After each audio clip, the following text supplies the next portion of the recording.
L'homme ne vivra pas de pain seulement, mais de toute parole qui sort de la bouche de Dieu. Voici votre moment de méditation quotidienne. Pour mieux connaître Jésus-Christ. L'auteur est le dispensateur de la vérité. Le 20 juillet.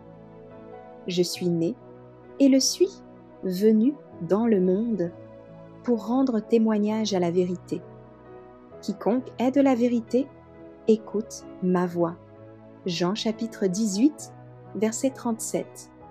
Le Christ est l'auteur de toute vérité. Il n'est aucune pensée de sagesse, aucune capacité, aucun talent, aucune conception brillante qui ne soit un don du Christ. Il n'a emprunté aucune idée à l'humanité, car il est à l'origine de chacune d'elles. Mais lorsqu'il vint sur la terre, il trouva les joyaux de la vérité qu'il avait confiés à l'homme enseveli sous la superstition et les traditions.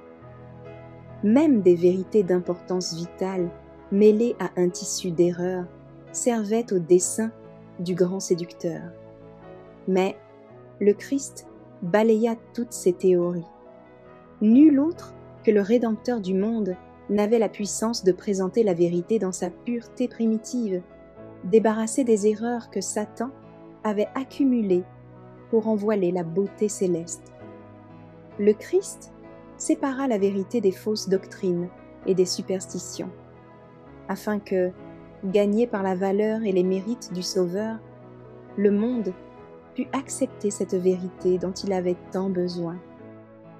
Il dispersa les brumes du doute afin que la vérité projetât de vifs rayons de lumière dans le cœur obscurci des hommes. Le Christ revêtit la vérité d'une forme nouvelle et captivante qui lui donnait la fraîcheur d'une révélation inédite.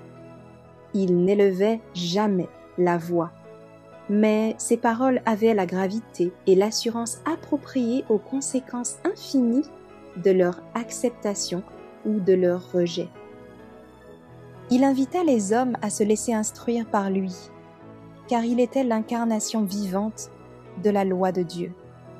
Il fut le seul qui, revêtu de l'humanité, put se présenter devant une foule de témoins et dire « Qui de vous me convaincra de péché ?» Jean chapitre 8, verset 46.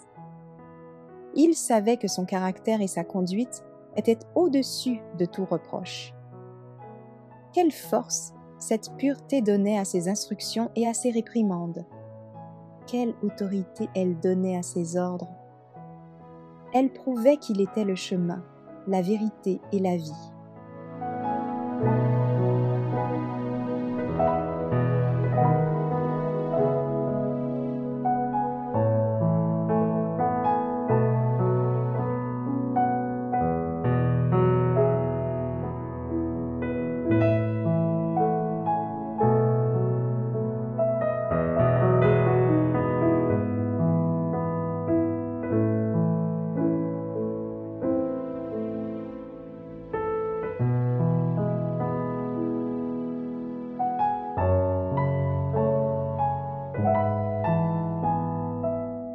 Merci d'avoir écouté cette présentation. Assurez-vous de nous rejoindre demain pour votre moment de méditation quotidienne avec lereste.org.